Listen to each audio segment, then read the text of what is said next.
December 12th, 2024.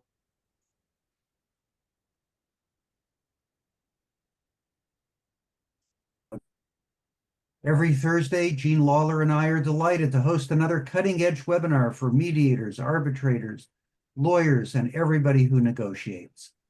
As you likely know, there's no charge for these great presentations. Rather, we ask you to contribute to a food bank if you like what you see. And since we began the program, the series, in 2020, our audiences have been so generous in contributing in honor of our great speakers. One of my favorite parts of the webinar each week is when we announce the running total of just how much our audience members have contributed, contributions of which we are aware. Gene Lawler, would you please do the honors? With pleasure. Hello, everyone, and thank you so much for your generosity. Whether you've been a presenter, attendee, whatever, it's just a thrill. Our total, let me phrase it this way. The total amount of donations of which we have been told so far is $647,894.45. And, you know, that's millions and millions of meals. And what a way to be ending this year. If you could keep We'll Work for Food in mind and food banks when you're making any year-end charitable donations, that would be wonderful. And then please let one of us know the amount of your donation, or go on our website or the email that comes out. And there's a link where you can directly let us know what it is. We'd be thrilled to add it to our running total. I keep looking for $1 million. So we're getting there. We should hit 650,000 by the year end and maybe more. So thanks again. Back to you, Jeff. Thank you so much, Jean. And with that number, we know that today's distinguished presenter, Jonathan Marks, is about to become the answer to a trivia question, which is, who is the speaker who put the Will Work for Food project over the $650,000 mark? So not only is he going to be the answer to a great trivia question and a great presenter for us today, Jonathan B. Marks is one of the true pioneers and one of the legendary figures in what we call the modern mediation movement. We're so happy to have him here today. Jonathan has been a full-time mediator and arbitrator since 1981, when he co-founded End Dispute. In 1999, Mr. Marks founded MarksADR, LLC, where he now practices. Jonathan serves US-based and international clients. He is usually retained for merits-based mediations in complicated, high-stakes disputes. In recent years, he has spent more than 50% of his professional time as an arbitrator of domestic and international disputes. Jonathan Marks graduated from Harvard College and Harvard Law School, where he was president of the Harvard Law Review. Before he became a full-time neutral, he was a federal prosecutor serving as an assistant state's attorney for the District of Columbia. He was a litigation partner at Munger, Tolles & Olson in Los Angeles. He was counsel and associate director of the United States Peace Corps and general counsel of the United States International Development Cooperation Agency. Before law school, Jonathan Marks served in India as a Peace Corps volunteer. My, oh my. Jonathan Marks, we're delighted to have you with us. Please tell us a little bit about the food bank to which you would like people to contribute if they're in a position to do so. And then on with your presentation. The floor, so I've asked the floor people, is yours. Thank you very much. I've asked folks to contribute to the Maryland Food Bank. I think there's a link. It's one of the many food banks in the Washington metropolitan area that I think do really good work, and therefore I have singled it out for your donation if you deem that appropriate. If you've seen the précis that I offered on the website, you see that I had suggested that I might talk some today about some process design issues as well as evaluation. I think taking into account the time, I'm going to focus on the process design element of my précis and we can return to some issues about the mediator's role in evaluation if you want to, and if we have time. I want to talk for 25 minutes or so and offer you some thoughts. And then hopefully Jeff or you will have some questions to build on that. So the key premise that I wanted to offer for your consideration is that in the past couple of decades, I think the second half of my practice, particularly with regard to the mediation of what I call non-cookie cutter disputes, disputes that go beyond, and I don't mean to denigrate them at all, but that go beyond trying to help folks settle an auto crash dispute, for example. A consensus has grown that it's arguably a mistake for either mediator or the parties to approach a mediation with the idea, as one commentator put it some time ago, quote, a mediation is a snapshot in time, a single day when the parties did or didn't reach agreement. And so put another way, my premise is the mediation session is not the mediation. The mediation is best approached as a process, not as an event. So it's become common parlance, as another commentator put it, that the mediation often involves multiple steps, pre-session submissions, pre-session calls, multiple sessions, rather than being confined to a single day or a single meeting. Put another way, I think there's an increasing acceptance of the view that mediations and participants should consider that any mediation they embark in is a process into which we incorporate appropriate events rather than the events themselves, and including as a default, arguably at least one in-person or virtual event or session participated in by clients and attorneys and as appropriate others. I think it's also generally agreed that the greater the stakes and the more complicated the matter, disputed factual and legal issues, business, technology, interpersonal issues, history of the dispute, the more important it is that the mediator take the time, and I want to add, be paid to invest that time at the front end of his or her interactions with those who are hiring the mediator, to learn enough about the dispute, and particularly about the reasons why the dispute hasn't settled, to be able to advise counsel, the parties, on what might productively be accomplished before the default in-person or Zoom session. Now, what I normally say to people in my first contact with them is that the objective is to let us hit the ground running when we come together, and to increase the chances that we would actually be able to get to a settlement, or at least make significant progress towards a settlement in that first kind of joint session encounter. So in the context of that, it seems to me, as I approach that challenge, my challenge is to figure out enough about the dispute and why it hasn't settled to be able to start working with the parties to design a process that will reflect my adding value to the party's objective of reaching a settlement. And that's what I want to concentrate on this morning. Now, an analogy that I use very early in my mediation practice is that my first front-end task when I get hired as a mediator is similar to the doctor's role as a diagnostician. Now, that implicitly suggests that the dispute that a mediator has been hired to settle is akin to an illness. I mean, Jeff Krivis, our wonderful, dear departed friend, and Naomi Lux wrote back in 2009, mediators work like a doctor. They make a diagnosis after probing the sources of pain. And I don't think the analogy of a dispute to be mediated to a disease to be diagnosed should be carried too far. But it helps, in my view, to ask, in the context of any mediation engagement, what can I do that is the equivalent of a doctor taking a comprehensive patient history, conducting a physical exam, listening to the patient's description of symptoms and putting it in the context of patient's overall health and life circumstances.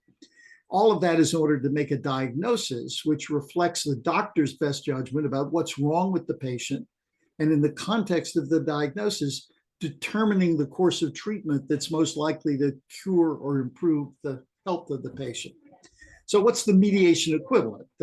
In a circumstance where all you know as a mediator is that you're being retained to help the parties settle a complicated higher stakes dispute that is in litigation or is about to be in litigation. So patient history, I mean, arguably that's understanding in at least reasonable detail the basic history of the dispute. What are the pre-dispute interactions between the parties? What's the prior course and current status and likely course of litigation, if there is one? What's the physical exam? Maybe having a look at key public documents in the litigation, if there is one, the pleadings and motions, or other communications between the parties about the dispute and settlement, all to give you a more rigorous sense of how the parties define the dispute, to begin to get a sense of critical facts and legal issues that may be material to how the case is resolved in court or in arbitration if not settled. What about the third element, the patient's description of symptoms and life circumstances? Well, I mean, in our mediation diagnostic world, we have at least two patients, the disputing parties, and we need to try to find a way to understand what each side's perception is about why the dispute hasn't settled, what each side think are the barriers that have prevented them from settling, sort of merits differences, what's likely to happen if we don't settle, non-merits differences, lack of trust, emotions, and what each side thinks is most important to accomplish in the context, as it were, of seeking a cure to their dispute. So that's a kind of intellectual framework. But if I were to move from the general to the specific, let me put that framework in the context of some brief descriptions of hypothetical cases that are based in part on matters that I've mediated, with matters in dispute from a few $1 million to a few $100 million. So a hypothetical dispute between an international energy company and insurer over coverage and over what the claims payment amount should be relating to long-term environmental damage that happened in a European country, not yet in litigation, subject to international arbitration. Two litigated cases, a U.S. transportation company and a European manufacturer over a supply contract warranties and allegedly defective transportation equipment. Dispute between a U.S. manufacturing company and a U.S. scientist inventor over alleged underpayments under a decades-long royalty and consulting agreement. So even though the objective is to work with parties to help them tailor a process to their dispute back to the usual framework that has the highest overall likelihood of getting to a settlement, and that in the first instance accomplish things in the lead up to a first session that let us hit the ground running, I actually have found that I start almost every case in the same way. And that is, once parties have agreed to my mediating, I set a joint call with outside counsel, sometimes with inside counsel as well, almost never, interestingly, with the actual client representatives, which I characterize as being able as being held to discuss preparation and logistics. Sometimes we've set the placeholder date for the mediation session beforehand. So in two of the hypothetical disputes I've described, there'd been press reports about the litigation, and I was able to read those before the call. Again, the objective is always to find ways of letting those who are starting to work with you in the mediation have some confidence in your ability to manage the process and work with the process, and being able to say, all right, I took the time to figure out everything I could about what the dispute is before we even got on the call, is a good way of establishing some credibility. In one of the other cases, I asked the counsel to send the operative complaint before the joint call, again, to just be sure I started to understand what the dispute was about. So what do I say about this joint call and what we're trying to accomplish there? Because that's the kind of initial tailoring, initial framework for starting to tailor. I say that the going in assumption is that we're going to work towards holding a mediation session, which now is usually in person. The aims to discuss preparation and logistics, and then after the call, create a mediation agreement and related documents that deal with the standard confidentiality issues and set out a schedule for what's going to be done between the call and the mediation session. Give the parties a budget. And in the context of that call, one can either say, I don't think there's any real need to discuss more about what the case is about now, because I think I've gotten a pretty good sense of that from reading the materials you sent me, or sometimes ask counsel to give a brief bullet point summary of the key issues just to help me get my eye in on what kind of matter this is and how does it fit with my prior experience. The critical point, though, is that I almost always follow that by asking counsel to tell me what discussions, if any, they have had about how to get me educated and about what the process we ought to use to tee this up and to get to the joint mediation session. Have you talked about whether you can have mediation sessions? Have you talked about whether there are information deficiencies that need to be dealt with? And the point there is to try to build on what they say and introduce my own views in the context of recognizing that counsel in the case know much more about it at this point than I ever will, and they often have very good thoughts and ideas. Sometimes they have particular preset notions that may not entirely make sense to me, but it's better to hear them and then be able to kind of deal with them in the context of response.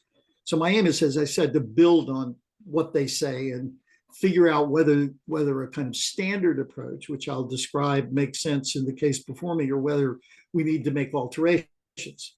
So the standard approach is get a mediation agreement in place with a schedule, get the parties to send me pre-existing materials, deal with any information deficiencies, possible but not essential mediation submissions, critically ex parte interactions and calls with each side, possibly, usually, further mediation submissions, almost always, if I can make it happen, exchanged rather than ex parte. And after all of that, and not before, figure out what the agenda for the actual session should be and hold the session. So that's the kind of default. Now, to think about how that evolves, though, in the context of my hypothetical cases. Obviously, getting the parties to provide me with pre-existing materials is different for cases that are in litigation versus non-litigated cases, and again, different depending on how mature the litigation case is. But I always say that's to help me get my eye in on the merits disputes. It won't give me a full perspective at all, but it's just a more efficient way of getting information to me if you don't have to write it again and you've already written it. So what I got in my hypothetical cases had been an extensive back and forth between the insurer and the insureds during the claims process, which they agreed to send me. In the equipment case, there'd been motions to dismiss and a summary judgment motion undecided. There was very little other than complaint in the royalty agreement case. Dealing with information deficiencies if they existed, and seeing whether the parties were willing to try to partially cure or fully cure them as a part of the mediation process through informal exchange of specific information. Again, the objective is to get to a point at the time when you want people to start actually negotiating towards a solution, usually at the in-person session, where there are no excuses and no kind of delayers that make it impossible to go forward. And one of those is, you don't want to get to the mediation session and have the defendant say, well, plaintiff hadn't told me anything about what their claim damages are, and how can I possibly value the case unless they tell me something about what they think their damages are? It's their case; they ought to go first. We can play all of that out even further, but it turned out that really wasn't an issue in the insurance coverage case. In the equipment malfunction warranty case, there was obviously, as I discovered in the joint call, a real need for information about the status of the equipment that was in dispute and how well it was operating and what were the existing malfunctions and what efforts had been made to repair it. And that was all said to be pertinent to what might be negotiated as a part of the resolution. And both sides, it was pretty clear from the dialogue between counsel, recognized it was going to be hard to have meaningful negotiations unless they figured out how to deal with that.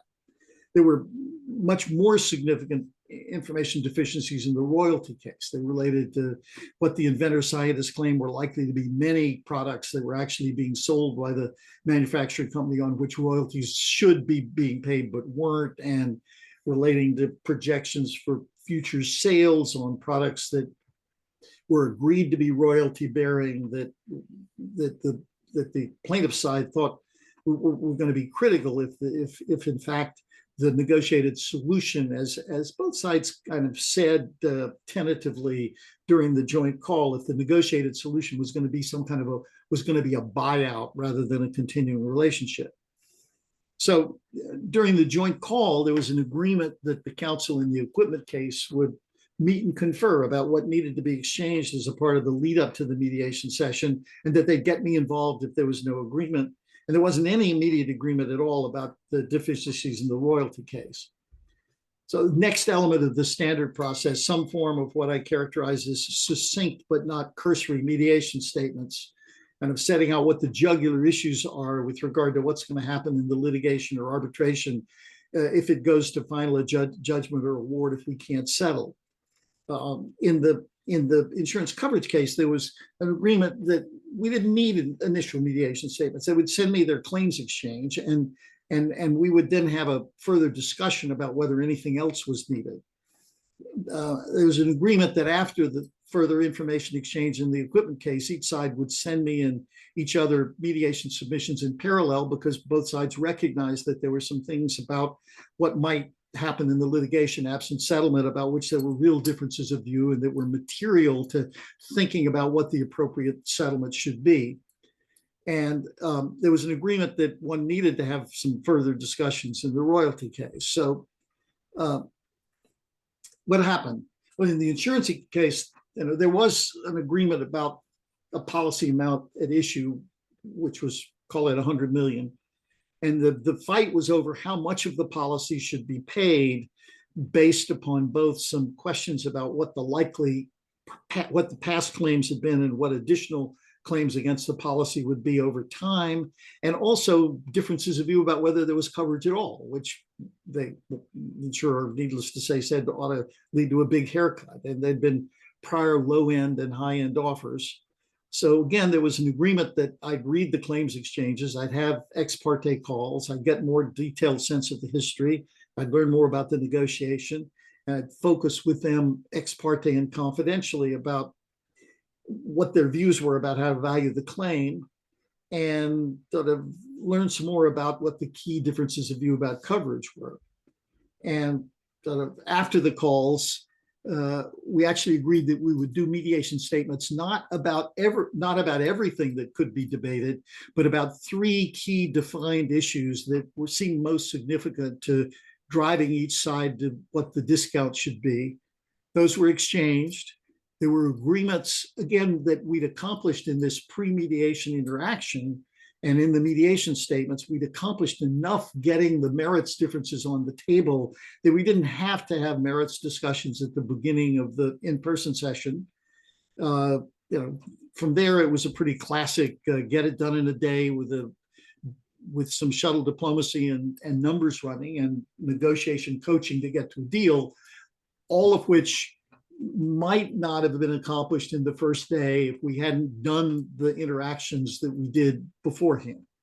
In the equipment case, there was an agreement that there needed to be parallel efforts about information exchange, as well as some mediation statements on jugular issues.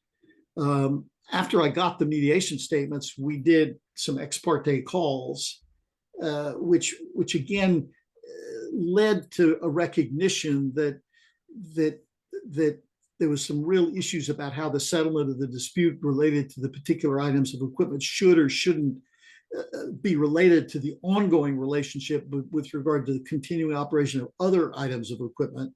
There weren't any consensuses about how the settlement should be structured. It was a discussion about whether there ought to be settlement offers beforehand, et cetera. And ultimately, in some follow-up calls, again, before the session, ex parte, there was a recognition that the critical path in making progress ran, interestingly, through seeking consensus on the extent of current problems with the disputed equipment on how to deal with them. So there was an agreement then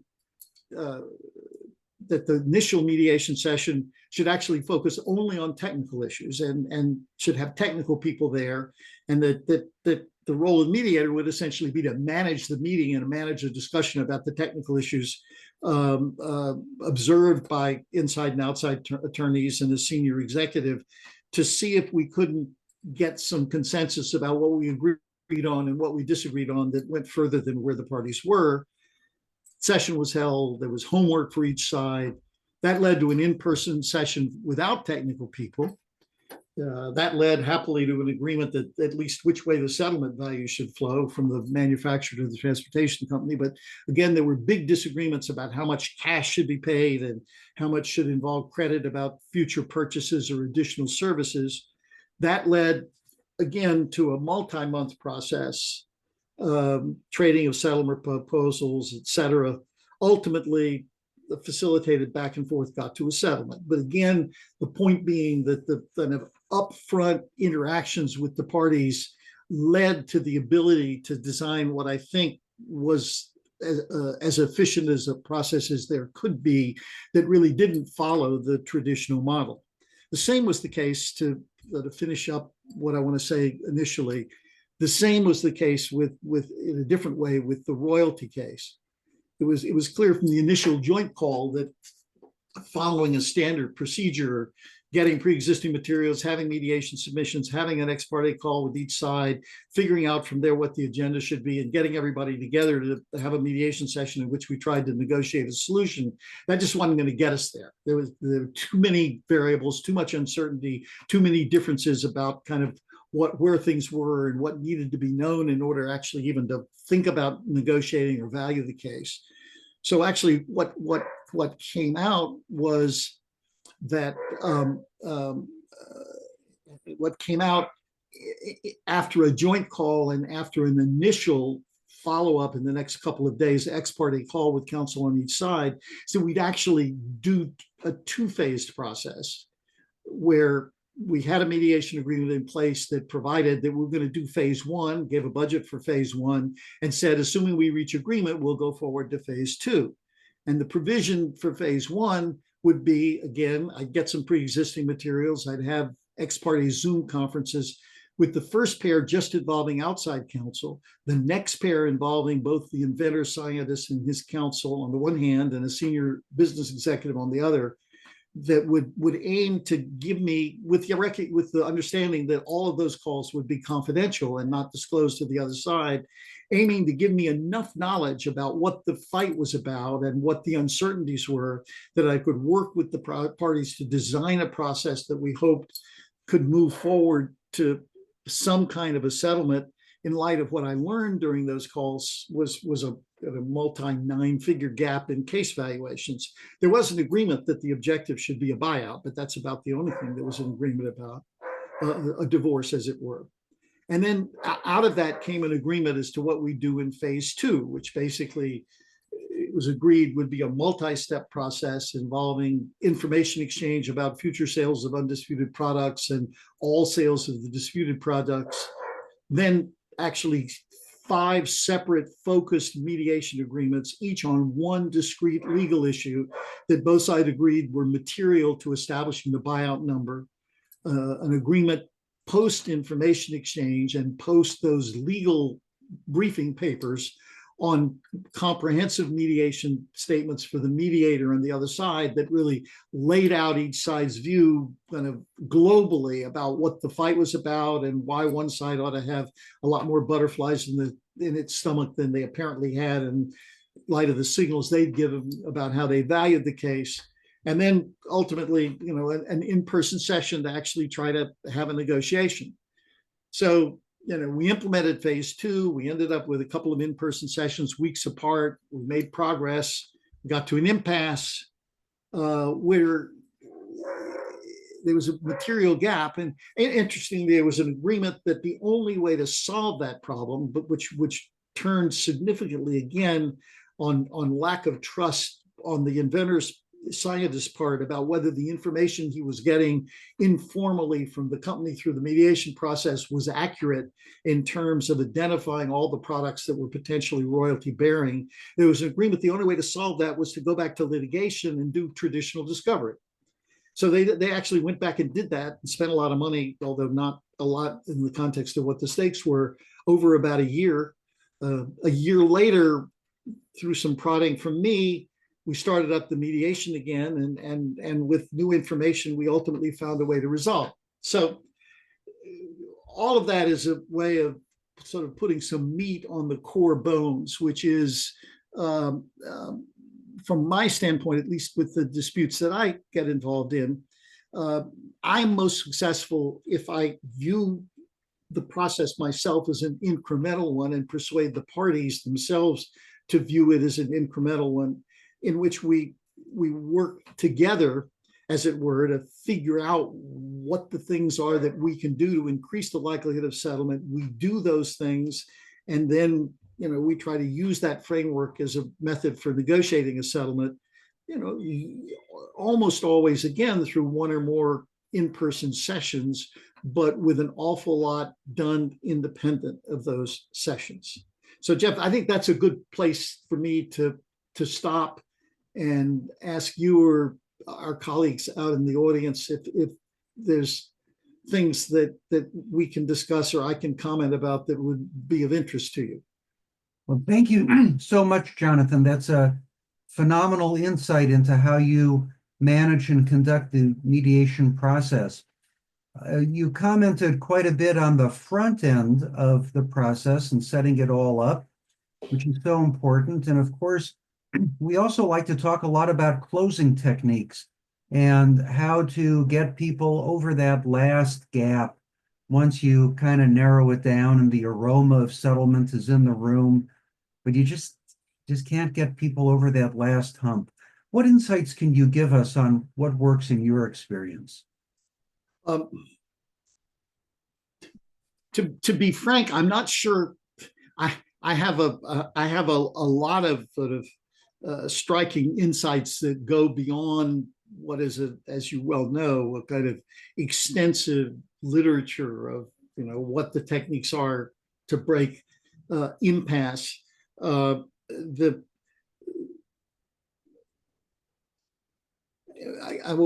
give you one example that continues to be of interest to me. In a fair number of cases where we've made progress in closing gaps and where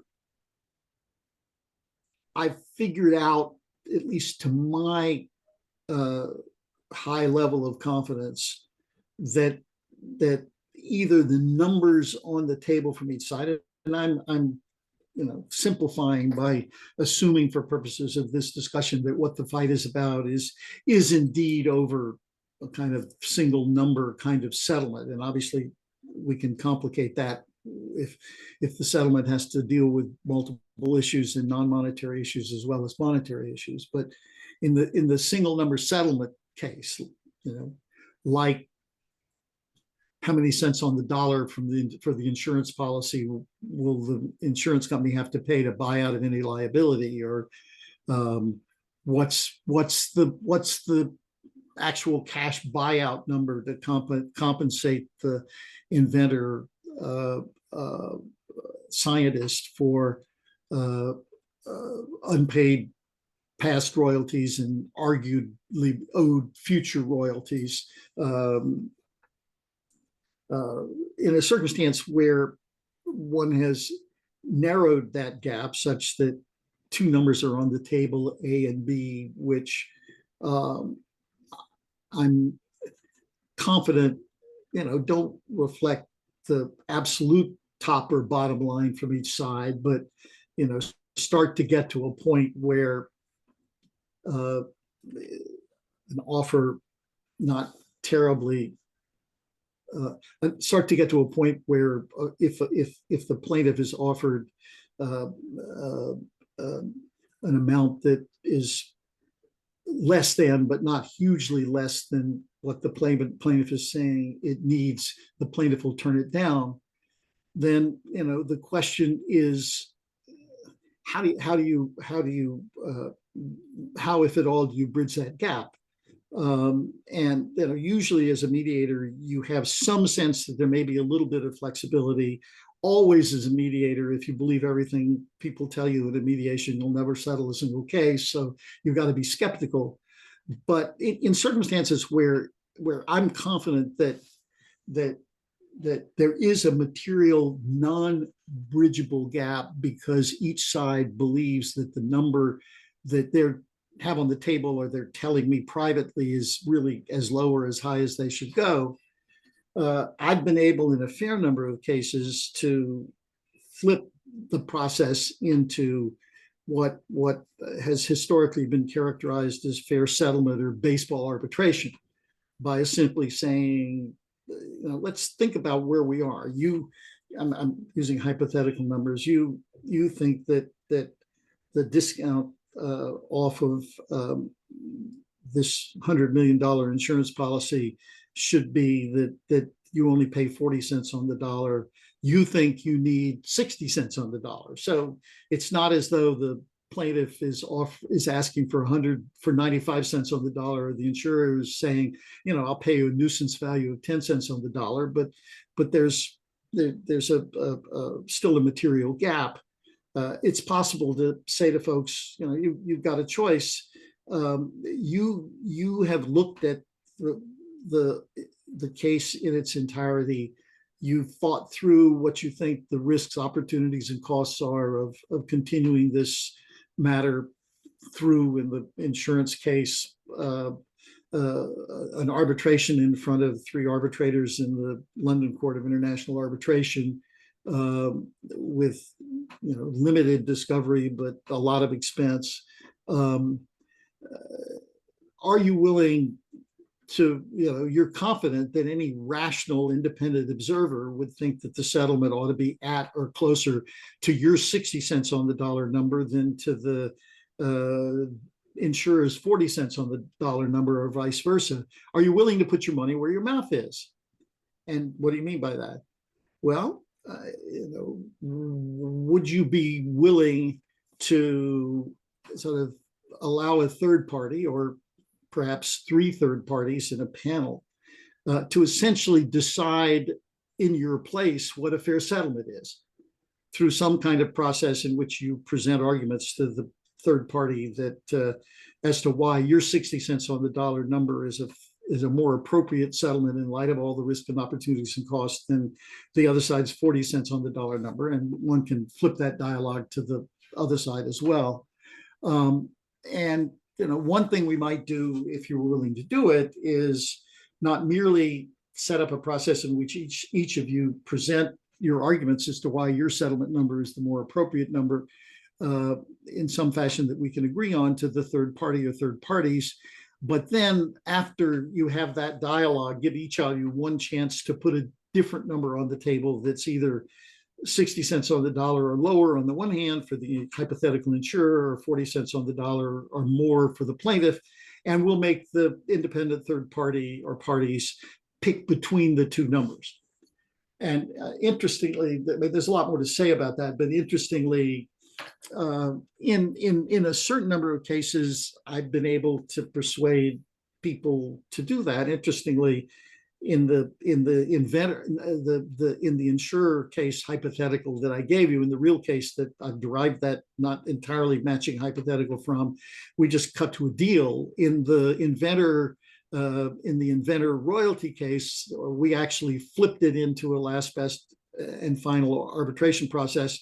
And after a fairly extensive discussion with the parties about whether they would be better off kind of picking somebody else other than me, a former judge, for example, who had sat in the jurisdiction where the case was being litigated, or a panel of 3 former judges, or a panel of 3 sophisticated mediators, they settled on me, and we went through a 2-day process with some submissions and oral arguments, which based on an agreement that going into it, that the settlement would be, the buyout dollars would be no less than X and no more than Y. They did that presentation. Each side put in a last, best, and final offer. And the case got resolved by me. So that's at least one interesting effort that I think has received less attention than it might. Jeff. And how did the losing side feel about you after that?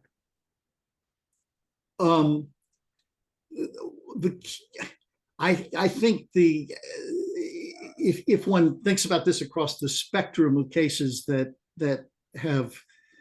I've seen doing this, both with me doing it and with me managing a process in which some other third party, or in some cases a panel of 3 third parties, kind of went through this process. The first proposition I give you is that you don't get people to enter into this process unless the brackets, the sort of numbers which form the brackets against which you're having the independent third party pick, are ones which each side can say, plaintiff says, I think 40 cents on the dollar is too low, but it's not outside the bounds of reasonableness. And the defendant says, the defendant says, I think 60 cents on the dollar of this policy is too high, but it's not outside the bounds of reasonableness. So the fact then, and in almost every case, the numbers move so that the person, if hypothetically the numbers moved to 54 from 60 on the insurer's side and 49 from 40 on the plaintiff's side, and the independent third party picked 54, the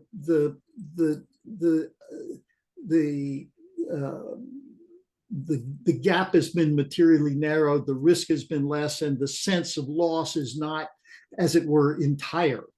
But nevertheless, I think somebody wins and somebody loses. But remember again that the premise from the beginning is you put your money where your mouth is, and you've been willing to roll the dice, and you've rolled the dice, and it's come out the way it has. And the critical point is you've gotten the bloody dispute resolved.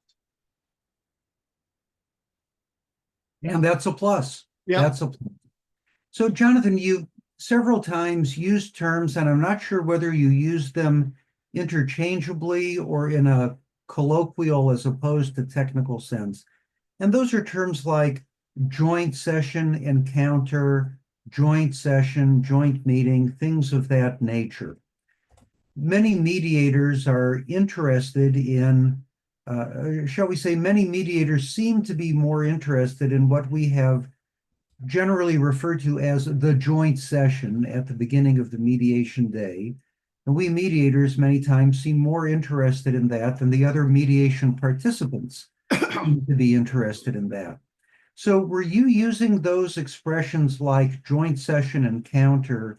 Were you using those in the colloquial or the more technical sense? And if you're using them in the more technical sense of actually getting everybody together in the same room to hear each other out on either on a plenary basis or on a more tailored basis, how do you go about that? Well, I mean, I think I was using joint session as a vehicle for saying it is a meeting in which all of the mediation participants, usually lawyers outside, inside in most of my cases, and client representatives, sometimes insurer representatives, are present. And the question is, again, what the agenda is for it. But by present, do you mean present in the same? Present in the same room, yeah. In the same room. In the same room or virtual room. And the question is, what are you doing in that session? In every mediation in which I set a day in which we're going to come together and well, again, let's differentiate. The first question is, what are you trying to accomplish in the day?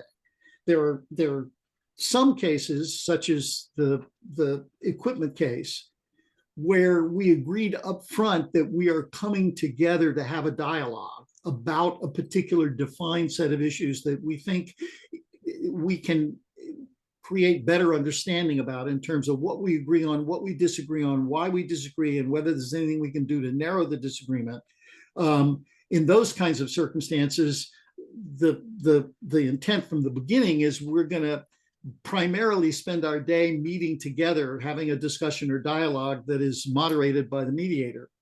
But usually the focus here not being a debate about the merits in the sense of what's likely to happen if we don't settle, and having attorneys present an attorney argument like an opening statement or closing statement or a brief about why the other side is materially at risk on the merits, but rather to try to deal with more discrete issues that the resolution of which seem to be on the critical path to making progress to the ultimate question of how are we going to settle the case. Now, put those aside.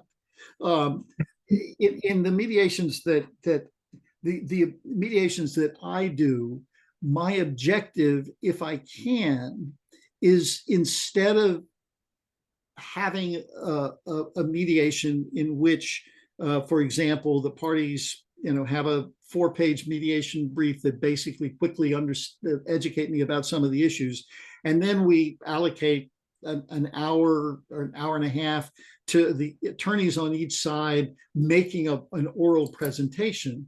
My objective is, in fact, to try to find a way of getting that information on the table in writing beforehand.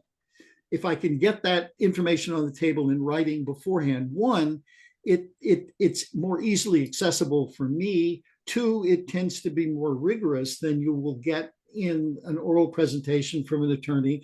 And three, there is less likelihood, particularly if the mediator coaches people beforehand about what they ought to put in those written submissions, there's less likelihood of the attorney's advocacy nature getting the better of her or him and having things be said that sour the atmosphere because they're too aggressive. Now, that doesn't always work. I had a mediation once in which I was very careful to tell the attorneys on both sides that they really had to tone their mediation statements down. They ought to argue the jugular issues, and they ought to articulate why they think the other side had more risk in this case than they did, but they needed to do it in a way that didn't emphasize what were pretty harsh things being said in the litigation context. And nevertheless, the lawyer on one side started, the lawyer on one side started his mediation statement by saying the critical issue in this case is my ability to persuade Joe Jones, who was the lead lawyer outside on the other side, the lead lawyer on the outside on the other side, persuade the court that Joe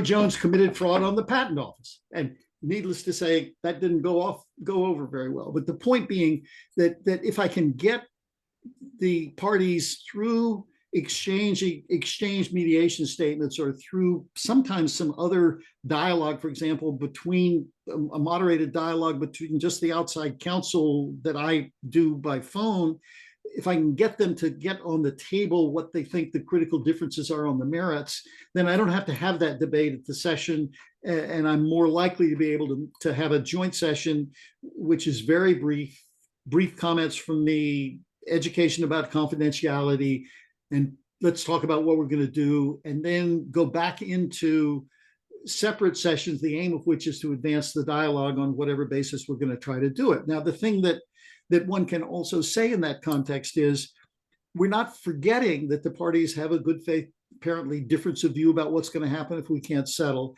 We're not forgetting the fact that the parties apparently have different settlement valuations derived from the fact that they have different outcome predictions in the litigation. But we're going to see whether, in spite of those disagreements, overall we're able to make progress in narrowing the gap or reaching a negotiated solution through simple compromises or trade-offs or whatever.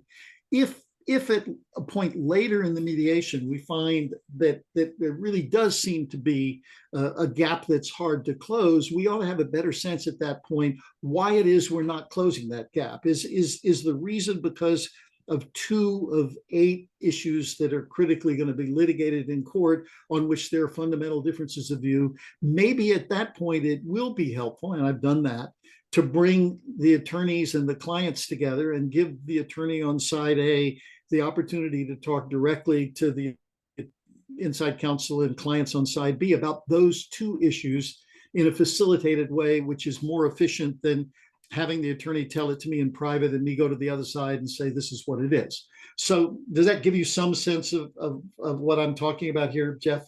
Yes, it absolutely does.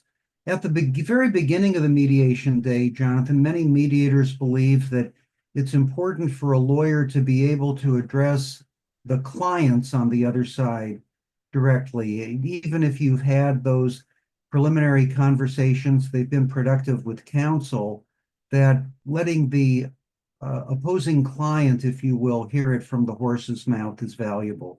Do you find that valuable at the very beginning of the in-person mediation day? The answer is yes in some cases.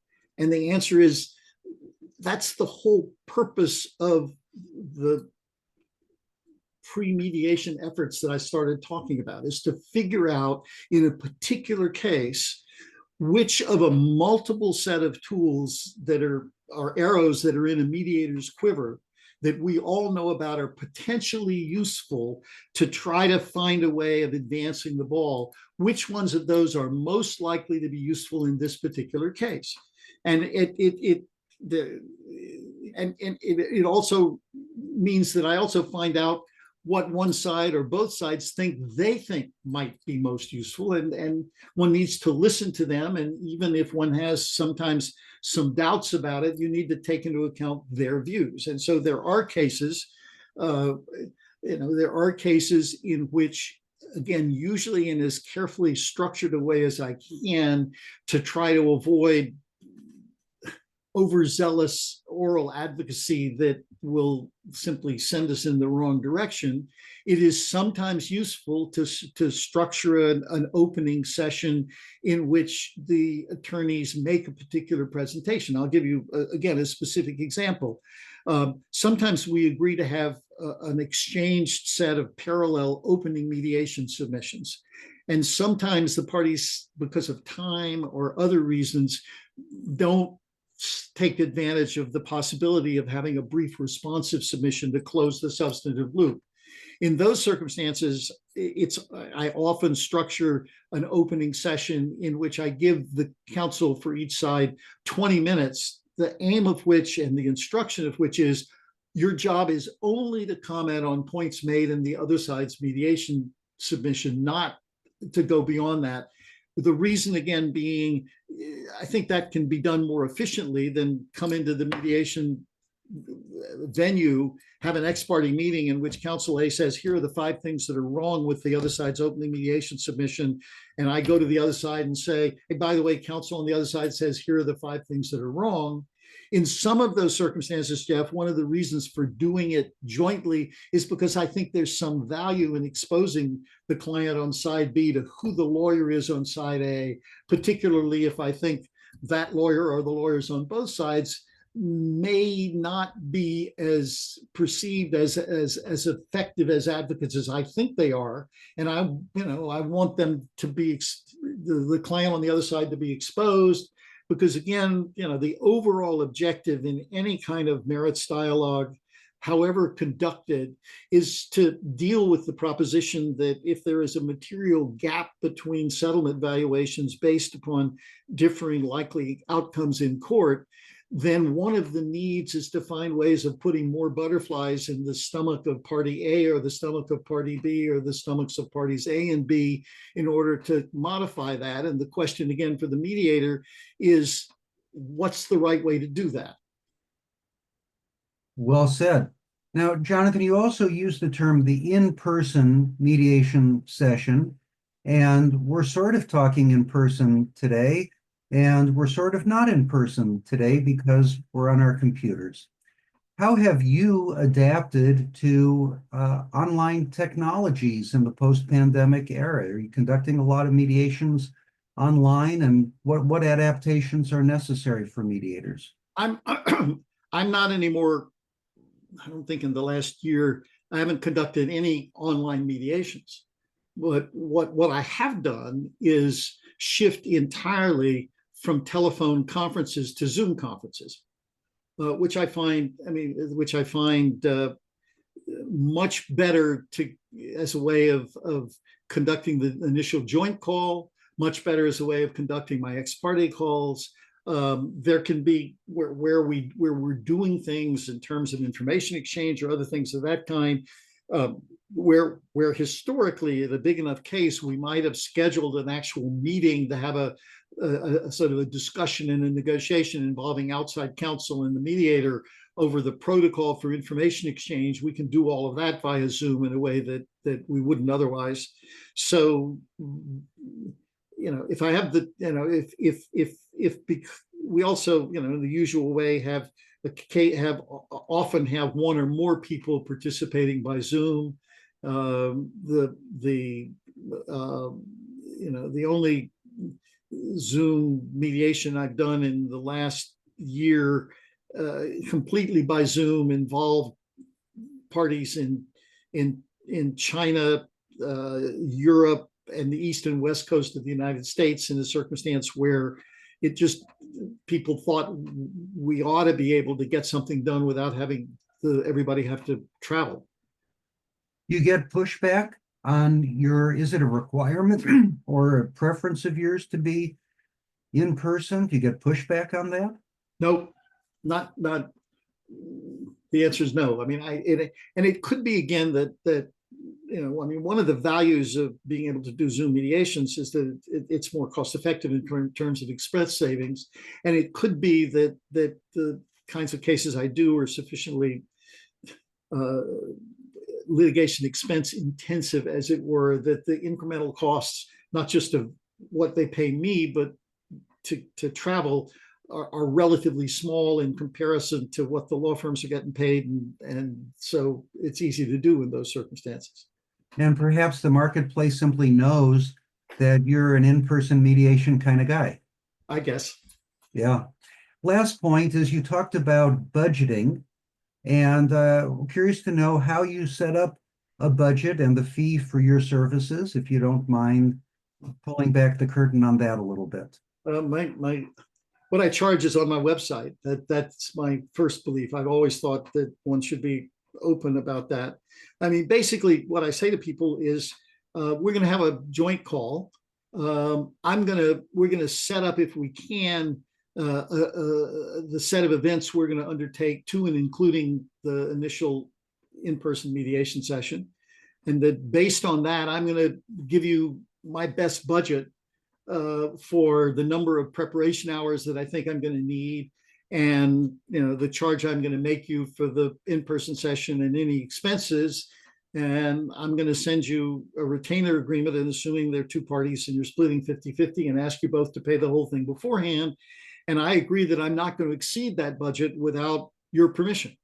And and if it turns out that we need to do a lot more than we had expected, I'll come back to you and we'll all understand that that's what I need to do, and you'll agree as to whether to do it or not. So, but I think, again, what's probably different for me over some other colleagues who are at least as effective, if not much more effective than I am, is that I generally approach the billing process as one in which I have a fairly substantial number of preparation hours. In a case like the insurance case, I probably budgeted 16 to 20 preparation hours plus 1 day's mediation. I charge a daily rate for mediation, which is higher than my hourly rate. In other cases, I may do 12 to 16 of preparation. I've done, in the phase 1, phase 2 process I described to you in the royalty case, I think I said that, we'll do phase 1 and I'll send you a retainer for 30 hours of my time, which I think ought to be enough to figure out phase 1. And once we do phase 2, we'll do a new budget. It all makes sense, and you've successfully freed yourself from the 6-minute increments which bedevil so many of our colleagues, the litigators who have not yet transitioned into a mediation and ADR practice. So congratulations on freeing yourself from those 6-minute increments. Jonathan, the time has flown by. There's so much more to discuss. I think we've made good use of the time. We hope to have you back on the program in the future to talk about even more topics. This has been a really outstanding insight for our audience, those watching live and those who will be watching the recording, into mediation at the very highest levels. Thank you so much. We encourage people to contribute to the Maryland Food Bank in your honor. Thank you. Do so, we ask them to inform either Natalie, Jean, or myself so that we can add it to our running total. It's been a wonderful hour. Jonathan Marks, thank you so much. And with that, we are complete. Thank you so much to all of you.